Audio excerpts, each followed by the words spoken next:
que estão nos assistindo, é porque Deus é bom, Deus é misericordioso, e nós estamos passando por um momento muito feliz na nossa vida. Meu esposo, como o pastor falou, ele vai ser agora promovido a aspirante da Polícia Militar, e eu me orgulho muito disso, porque eu acompanhei de perto toda a sua luta, toda a sua trajetória. Então nós temos que render graça a Deus por esse feito.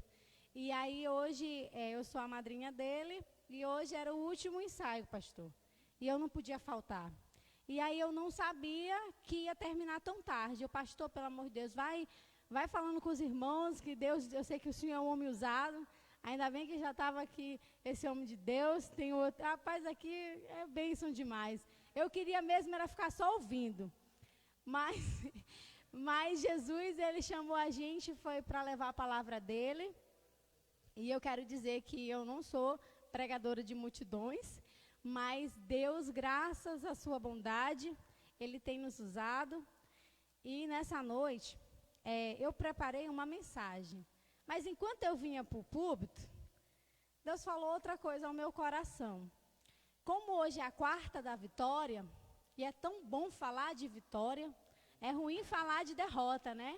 Mas o povo de Deus, o povo separado por Deus, é um povo vitorioso. Mesmo que a vitória não venha como você está imaginando, ou mesmo que a vitória não venha como você está esperando. Mas eu quero dizer para você que está assistindo, para você que está aqui nessa noite, que você é vitoriosa. Você é vitorioso. Deus te escolheu. Você não é qualquer coisa. Se tem uma coisa que eu estava estudando hoje, eu estava estudando sobre José, e uma coisa muito interessante que me chama é que José, ele nunca quis ser qualquer coisa. José não aceitou ser qualquer coisa. Quando ele foi escravo, ele tinha confiança. Quando ele estava lá na prisão, ele era o chefe. Ele sempre teve destaque. E eu quero dizer para você nessa noite que você também não é qualquer coisa. Você é um vitorioso, porque você foi escolhido. Dentre muitos, o Senhor te olhou, te contemplou, te guardou e te trouxe aqui nessa noite, porque você só está aqui porque Deus lhe trouxe neste lugar. Então você tem motivos para adorar a Deus, você tem motivos para engrandecer, independente do que a irmã Laís venha dizer, independente do que eu venha falar, você tem total motivos para agradecer a Deus e engrandecer o seu nome. Só em você estar vivo, diante de uma situação em que nós estamos vivendo, você tem motivos para adorar o Senhor. Eu tenho buscado ser grata a Deus. Eu tenho buscar o Senhor de todo o meu coração, porque eu tenho visto que Ele teve tanta misericórdia da minha família, dos meus pais, dos meus parentes, dos meus amigos. Eu ainda não tive nenhuma perca. Eu sei que talvez você que está me assistindo possa ter perdido alguém. Você possa estar dizendo, Laís, mas tu não sabe o que eu estou passando. Mas eu quero te dizer nessa noite, Deus, Ele está contigo e Ele está te contemplando. Ele sabe por que tu está passando por isso, mas Ele vai te dar força. E é aí onde tu está passando é que Ele vai te erguer. É nessa situação é que Deus vai te honrar. É nessa situação que Deus vai te dizer, meu filho, eu estou contigo. É nesse vale que Deus quer dizer que Ele está contigo. Aleluia, Jesus. Glória a Deus. Eu ia falar de José. A história de José é uma história tão conhecida. E é uma história linda. É uma história que mexe comigo. Eu não posso me comparar a José, porque eu não sei se a minha fé seria igual à fé de José. Eu não posso dizer que eu teria a mesma paciência que José, mas eu também já passei por percalços. Eu também já passei por situações e eu sei o quanto é difícil. Você que está aqui me ouvindo e você que está em casa, você também passa por situações difíceis. Mas José nos ensina, José nos fala de um homem que tinha uma fé e uma intimidade com Deus tremenda. Ele acreditava em Deus acima de tudo. Aleluia. Oh, Deus amado. Ele confiava em Deus. Ele sabia o que Deus tinha para ele. E não foi a traição dos irmãos. ele foi jogado como escravo, não foi a acusação, não foi a falta de confiança que fez José se esquecer do Senhor. José teve um sonho e muitos não acreditaram em José. Os irmãos não acreditaram. Eu quero te dizer que se não acredita em você, Deus acredita. Eu quero te dizer que Deus acredita em ti. Deus acredita naquilo que Ele colocou no teu coração. Aquilo que tu tem vergonha de dizer, porque tu acha que vão rir de ti. Eu quero te dizer nessa noite que Deus, Ele sabe. Deus, Ele sabe aquilo que Ele tem pra ti.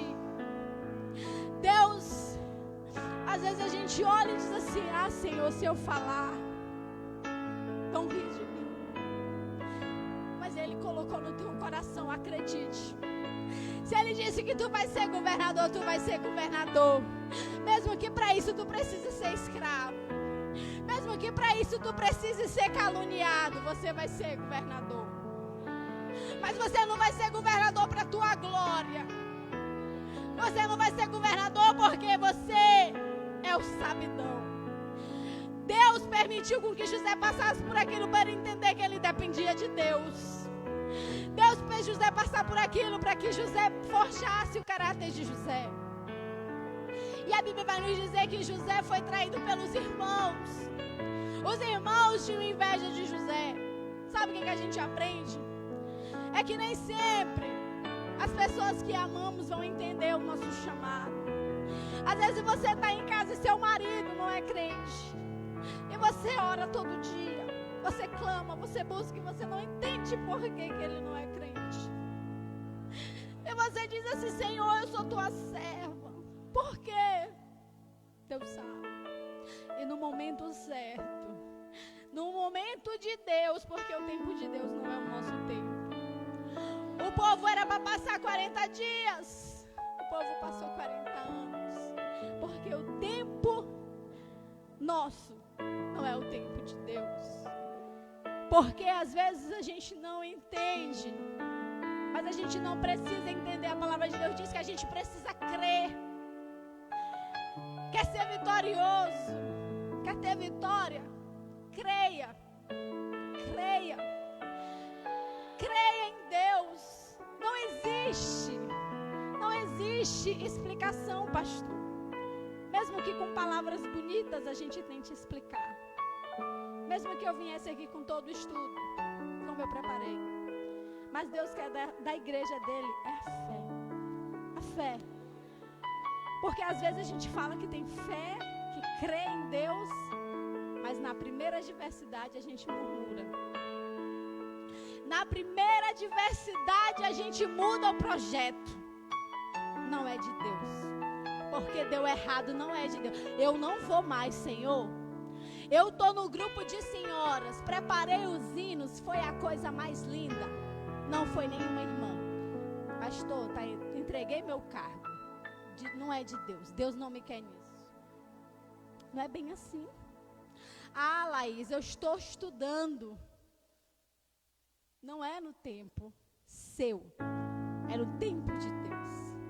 Quer ser vitorioso? Saiba esperar o tempo de Deus. Quer ser vitorioso? Tenha intimidade com Deus. Mas não é aquela intimidade. Eu aprendi isso na prática. Eu não sei se os irmãos conhecem o meu testemunho. E eu não vou contar ele por completo. Mas eu tenho propriedade sobre intimidade com Deus. Porque eu vivi isso. Eu fui diagnosticada com um pólipo na bexiga. Eu estava no 8º período da minha faculdade de Direito, trabalhando em 2 prefeituras, e estava muito bem a vida. Eu estava no auge do meu sucesso. Magrinha, bem loirinha, na faculdade, não tinha namorado, não tinha conhecido minha bênção ainda. Estava bem, tinha meu emprego. Estava calmaria. Né? Estava calmaria. Estava muito cômodo. E E o Senhor permitiu com que aquilo acontecesse na minha vida para que eu aprendesse muita coisa. Comece a olhar para o seu problema de outro ângulo. Peça para o Senhor lhe mostrar. Peça para o Senhor lhe dar sabedoria para entender o que aquilo muitas das vezes pode ser um problema. É Deus te ensinando. É Deus querendo renovar a aliança contigo. Foi assim comigo. E o médico disse assim: Laís, você vai fazer a cirurgia, você vai tirar o pólipo e depois nós vamos fazer umas queimações.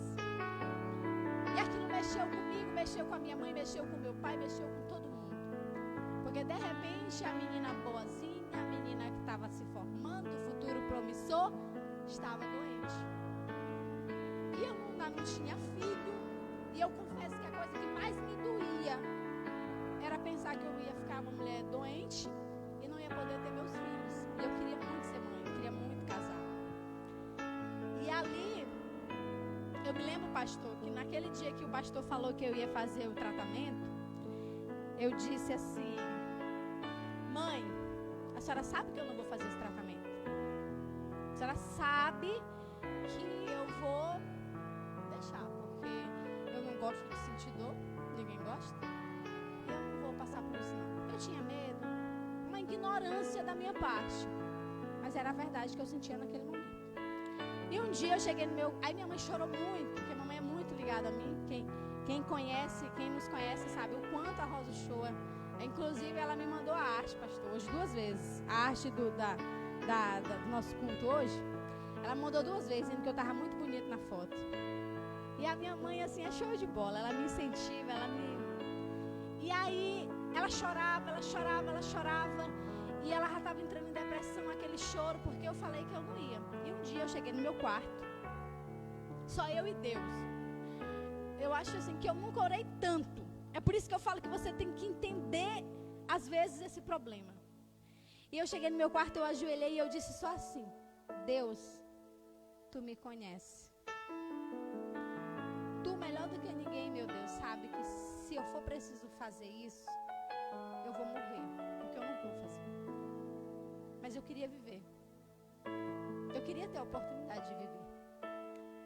E eu queria tanto, meu Deus, chegar naquele médico.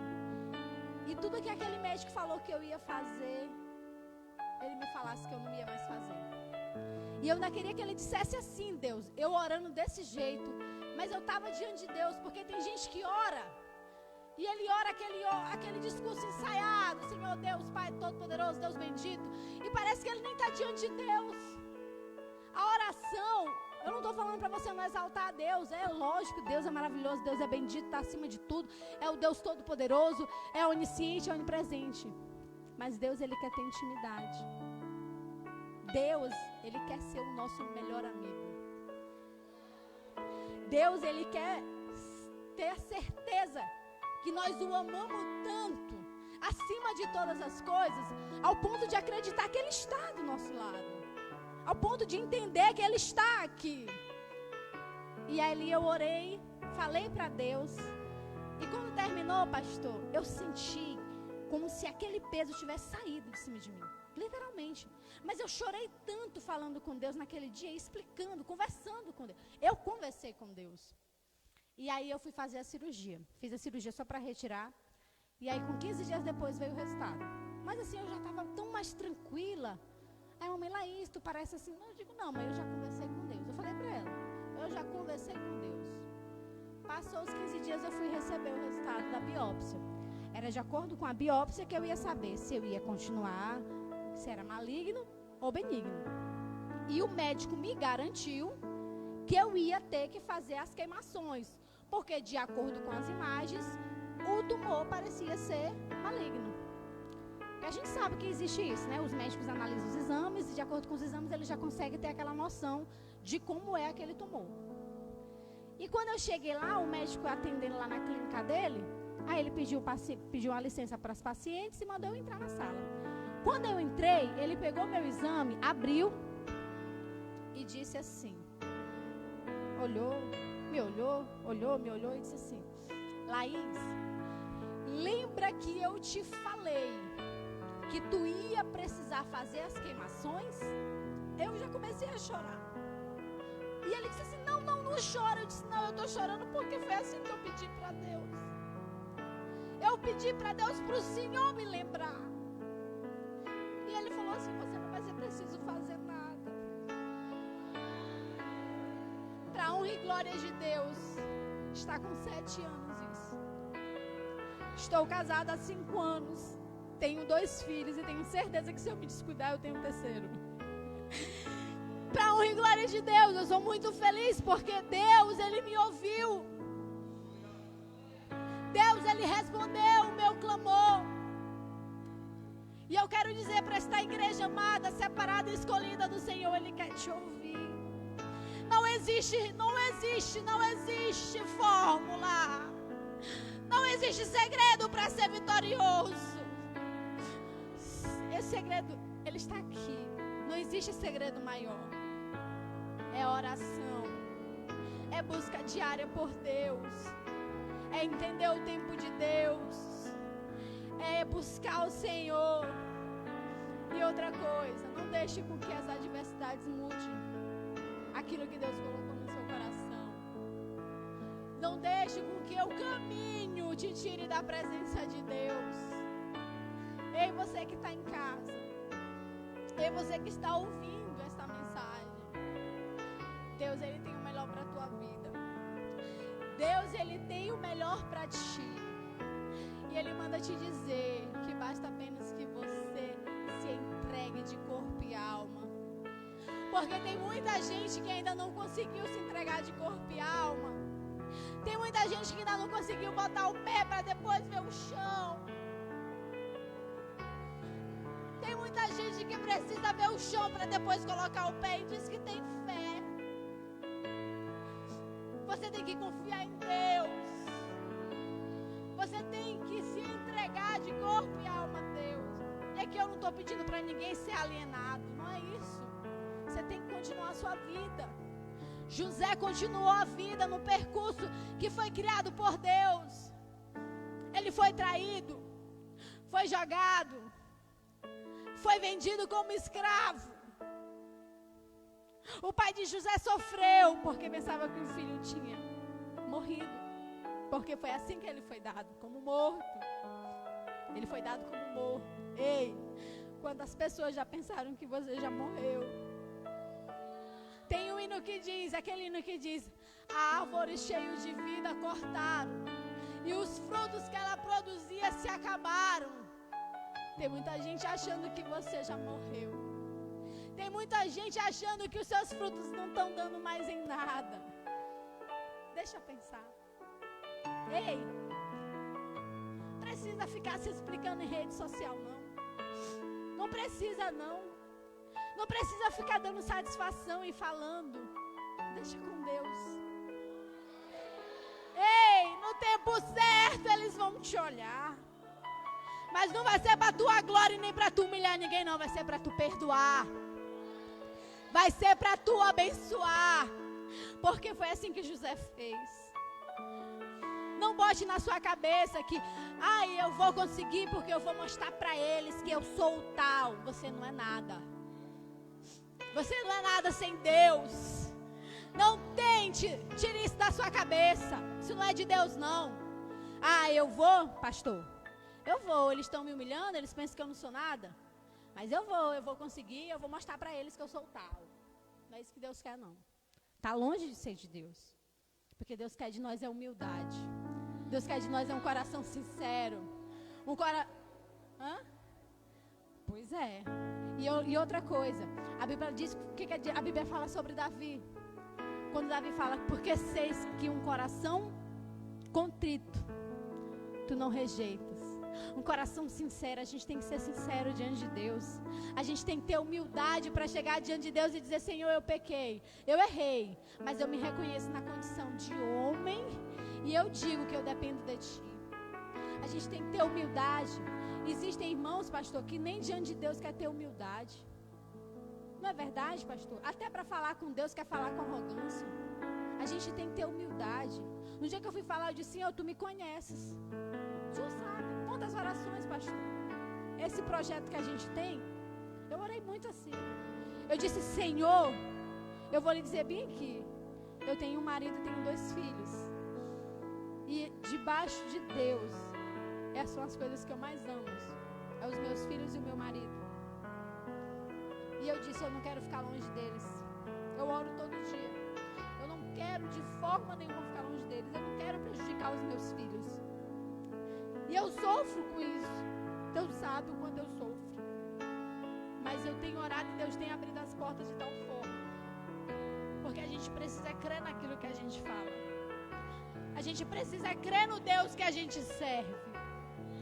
Porque se você vem só para a igreja por vir, meu irmão, você está perdendo tempo. Você tem que vir porque você crê. Você tem que vir porque você acredita. As pessoas só vão acreditar no seu Deus.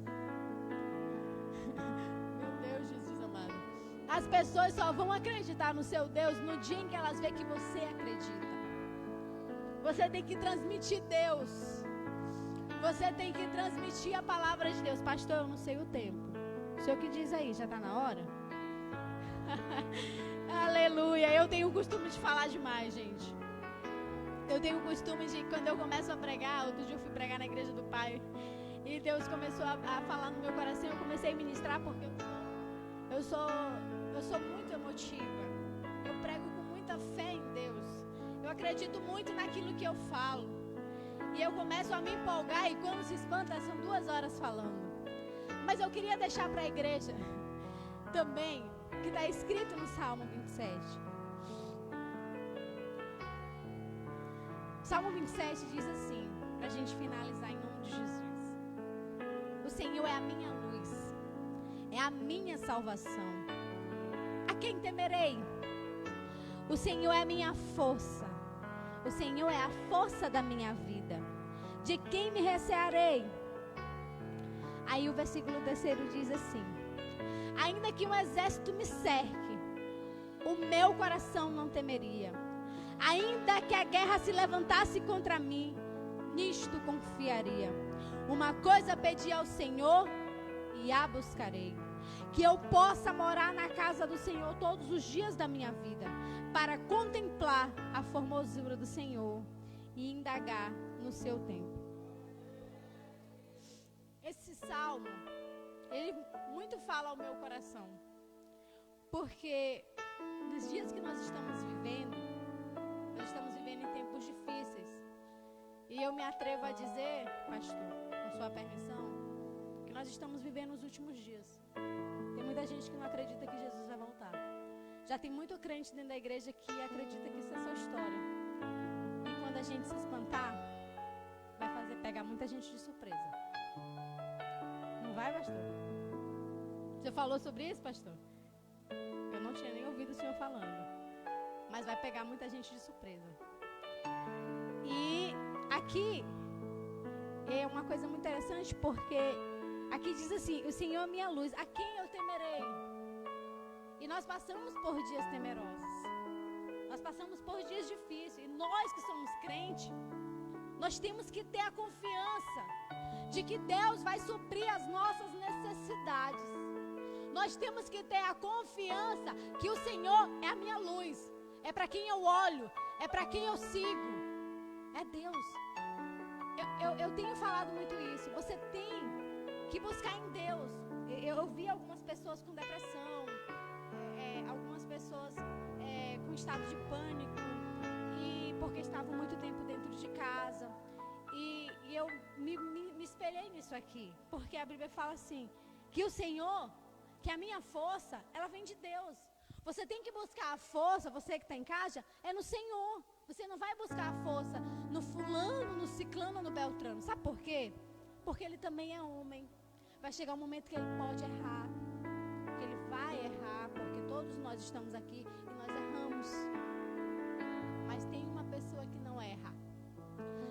Tem um ser que conhece todas as coisas. E esse ser é o nosso Deus.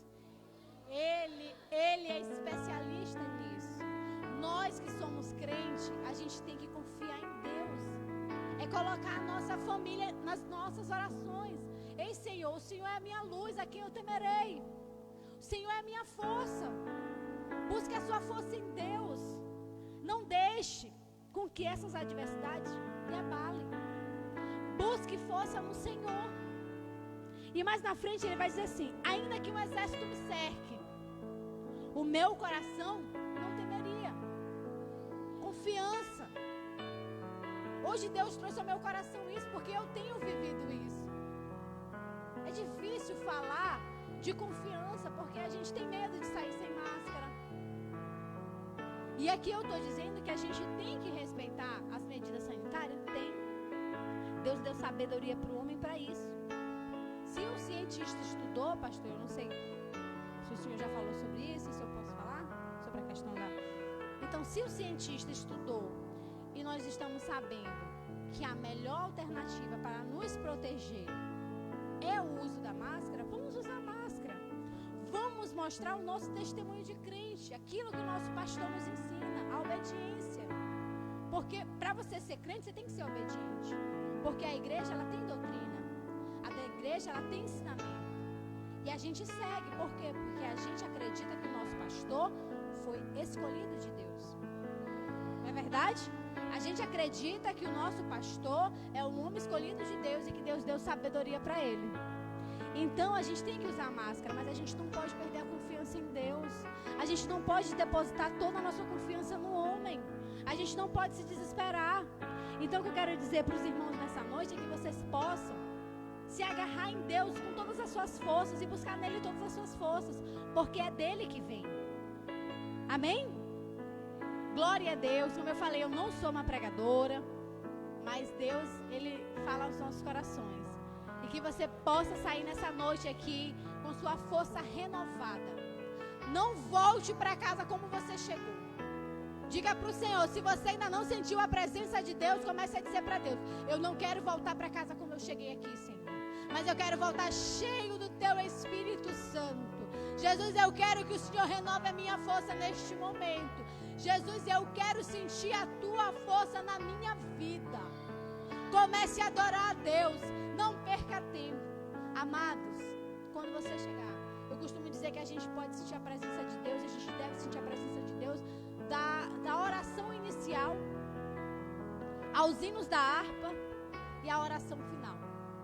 A gente tem que buscar a Deus, não é somente no momento da oração, não somente no momento da pregação, mas que a gente possa buscar a Deus em todos os momentos, porque Ele nos ama. Amém? Que Deus abençoe a sua vida. Você que está em casa, que Deus te abençoe. Muito obrigada, pastor Emerson. Peço perdão mais uma vez por ter chegado atrasada. Dizer que o Senhor é muito importante. O Senhor é um pastor que a gente tem muito respeito, muita admiração pelo Senhor e pela sua esposa. A missionária, eu sempre, meu Deus, Rosilene. Nós somos amigas, mas eu tenho esse problema com o nome. A missionária Rosilene, que é uma pessoa assim, muito amável, uma mulher de Deus. E eu tenho uma admiração muito grande por ela. Todos os auxiliares, meus amigos, que Deus abençoe, Deus guarde. E a igreja que eu já conheci a igreja desde quando ela foi inaugurada. Aos irmãos que não me conhecem, eu estou no ministério desde que o ministério chegou em São Luís. Fui uma das primeiras coordenadoras de mocidade de São Luís. Tive essa honra junto com outros pastores. E de lá para cá Deus tem nos abençoado. Tem ali a minha amada irmã, não deixa eu esquecer o nome. Pois é, ela vai me dar uns cascudos lá fora. A irmã Socorrinha, a mulher de Deus, que eu tenho um carinho enorme por ela. Deus te abençoe, minha amada. E a todos os irmãos, Deus abençoe a vida de vocês. Continue orando por mim. Que as coisas não são fáceis. A gente aceita